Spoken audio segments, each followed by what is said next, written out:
New questions today about whether the White House is being straight with the American people about the health care law. Before he signed it, the president insisted repeatedly that the individual mandate, which requires that people buy insurance or pay a fine, was not a tax. Your critics say it is a tax increase. My critics say everything's a tax increase. My critics say that I'm taking over every sector of the economy. You know that. Look, we can have a legitimate debate about whether or not we're going to have an individual mandate or not. But you reject that it's a tax increase. I absolutely reject that notion. Reject that it's a tax. Then, however, the president's attorney went before the Supreme Court and argued that the mandate is constitutional under the Congress's taxing power. Chief Justice Roberts and the four liberals agreed, securing the 5-4 Supreme Court decision exactly 1 week ago, upholding the mandate. Fast forward now to this morning, when the president's own campaign spokesman said the high court got it wrong in adopting the president's own argument. Listen here. So then he disagrees with the Supreme Court decision that says it's now a tax. That's right. He said that it's a penalty. You saw our arguments before the court, and that is your arguments position. before the court, honestly, also said that it could be one of the side arguments, kind of like the backup argument, was that it was a tax. So I did see the arguments before the Supreme Court. It never referred to it as it never referred to it as a tax. It said that it was a penalty. Joining me now, Simon Rosenberg, who's president and founder of NDN. He's also a former campaign advisor to President Clinton. And Mark Thiessen, who's a fellow at the American Enterprise Institute and a former speechwriter for President George W. Bush. All right, so there you have Ben LaBolt, who's the campaign spokesperson, Simon, coming out and saying expressly that the president believes it's a penalty. He disagrees with the Supreme Court that it's a tax and suggesting that they never referred to it as a tax. Now, look.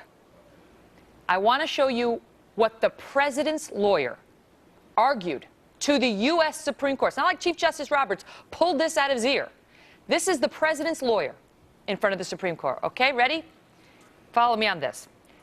Justices, it is a tax law, fully integrated into the tax system that triggers tax consequences for noncompliance.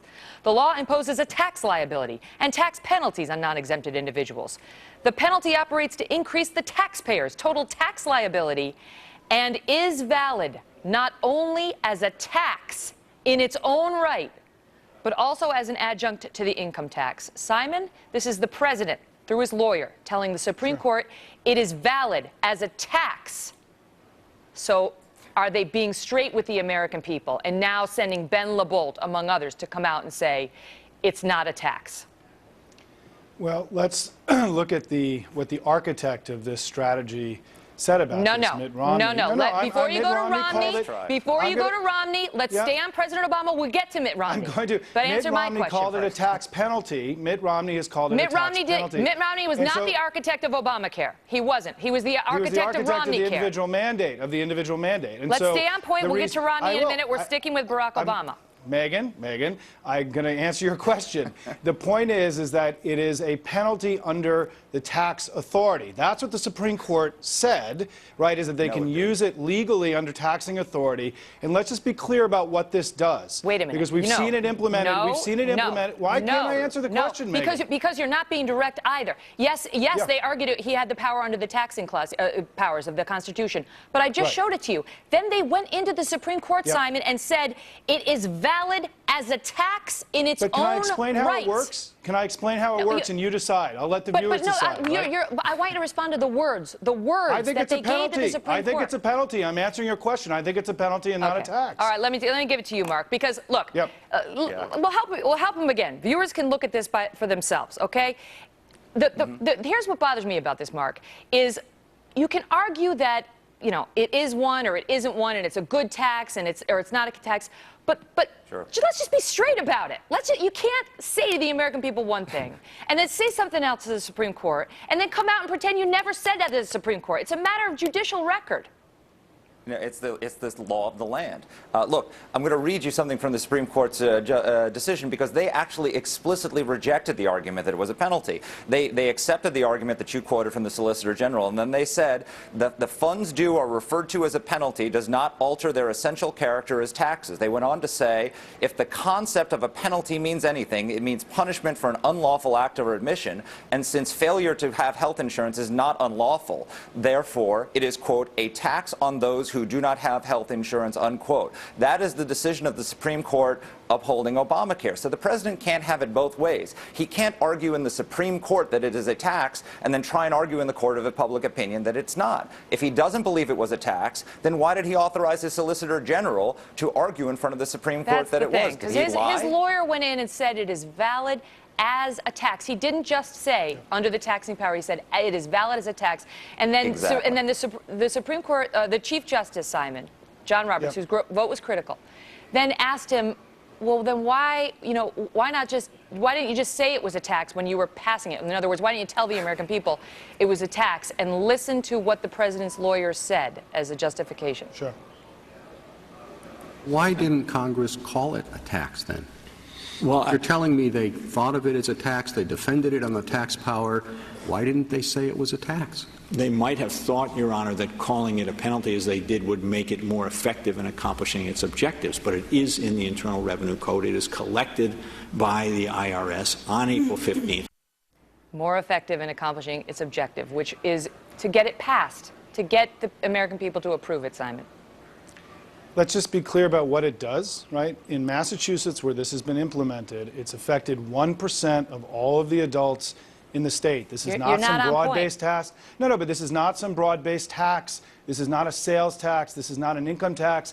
It's only going to affect 1% of the people of the United States, people who do not already have health insurance and can afford it. So if you have health insurance and you're watching this show,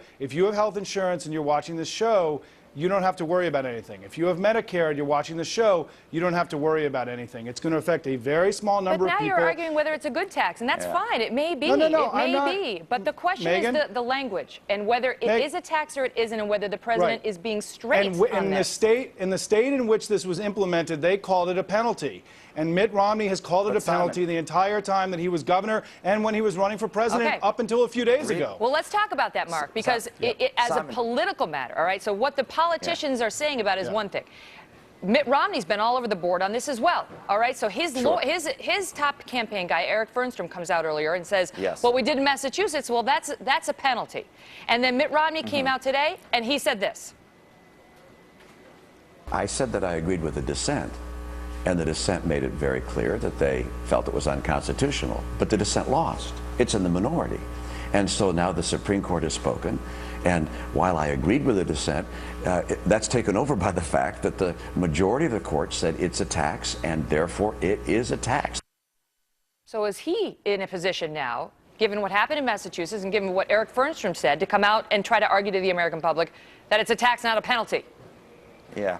Well, Simon obviously needs to read the opinion a little more carefully, because what the opinion says is that the states have the power to regulate individual conduct in a way that the federal government doesn't. So actively, technically, in Massachusetts, it is an individual mandate, which is constitutional, but under federal law, it's a tax. So Romney's technically correct, but look, he screwed this up. His campaign shouldn't have said what they said initially. But here's the thing that bothers me. We're talking about whether Mitt Romney's all over the map on this. Look at Barack Obama. He argued before the U.S. Congress it wasn't a tax. He argued before the Supreme Court it was a tax, and now he's arguing before the American people that it isn't a tax. That's not a flip-flop, that's a triple axle. I mean, if anybody's been inconsistent, it's been Barack Obama. A triple taxle. Triple taxle. I like that. Thanks, guys. I gotta go. I had thought Thanks, of that. Megan. Pleasure, as always.